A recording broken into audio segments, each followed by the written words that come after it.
Good evening, my colleagues. Starting from our erudite Professor Jebode and all other senior and junior colleagues on the platform. Yeah, thank you for bringing me on today. From the part of the academia in terms of training of journalists, we have to go back to the curriculum to review and reorganize the curriculum to address the present challenges and the prospects posed by online media and social media configuration. Quickly, I want to go back to where Professor Jebode started on the issue of protest. We have to go back into sociology of mass communication or media and society and start rebuilding the mass comm curriculum from that point of view. For example, if you look at the political economy and the structure of the Nigerian population, or most African population, most African countries, it is difficult, if we look at it properly, for any group of people to sustain a one issue, one issue. What I mean, one complaint protest. In that, under this veneer of peaceful democracy that we have, there are undercurrents of so many fault lines emanating from bad governance, lack of infrastructure, and so on. So, like Fela Nikolako will say, there is a lot of suffering and smiling already in the populace. So it will be difficult for any group of people to just single one issue out and want to start to complain about or protest about it. And two, Nigeria is a daily paid economy. In East Africa, they call it Joakali, that is under the sun.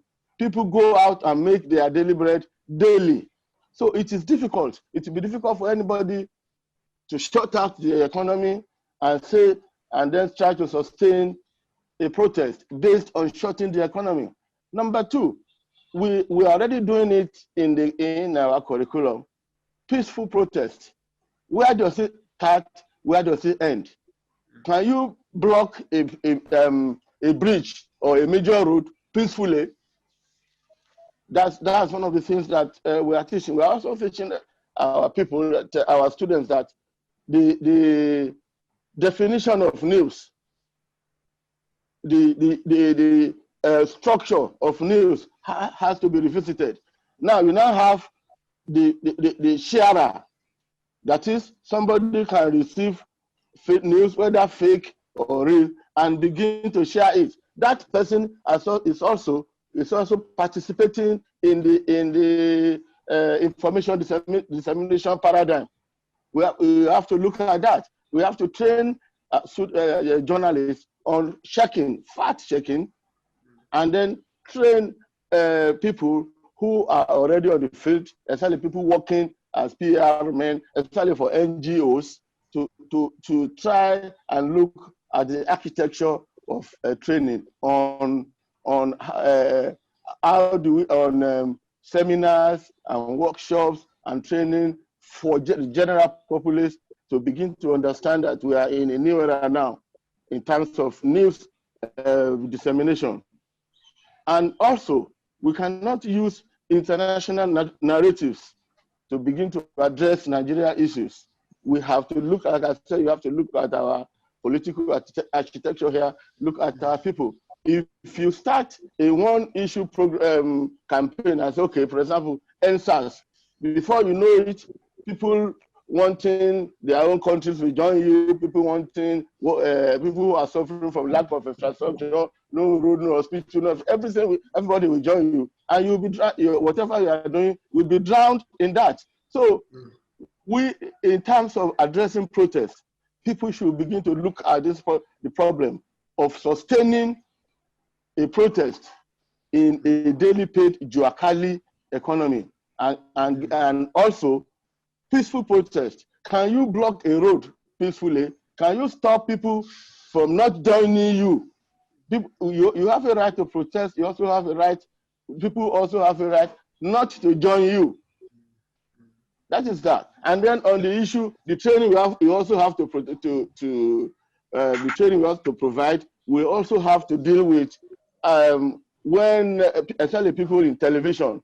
In this last NSAS protest, the people, the newscasters and the anchor people, wanting to demonstrate that they are also part of it, that they are feeling the pain, they want to join the protest, they forgot to remove themselves from the stories. Because they cannot get their trained reporters to the theater of protest, they begin to rely on people using their Android phone to begin to report for them. So that we now have a lot of fake news, a lot of bad pollution of information being sent to radio and television stations to be relayed. Forgetting that these people are not, most of these people with the Android phone are protesters. They are not trained to broadcast credible news. We also have to support, I think Professor Jebede mentioned already, we have to look at legislation. Legislation that, on the one hand, will regulate content on the social media and at the same time protect issues around freedom of information and freedom of the press. Otherwise, if we don't do this, we should not see this as a government trying to muscle the press. I think it is people, the press, the guild of editors, the journalists, people in the classrooms like us, should come together and sponsor an amendment to the existing bill in a way that we ensure that the credibility of journalism, credibility of news is restored without disturbing the protective blanket around freedom of speech and freedom of the press.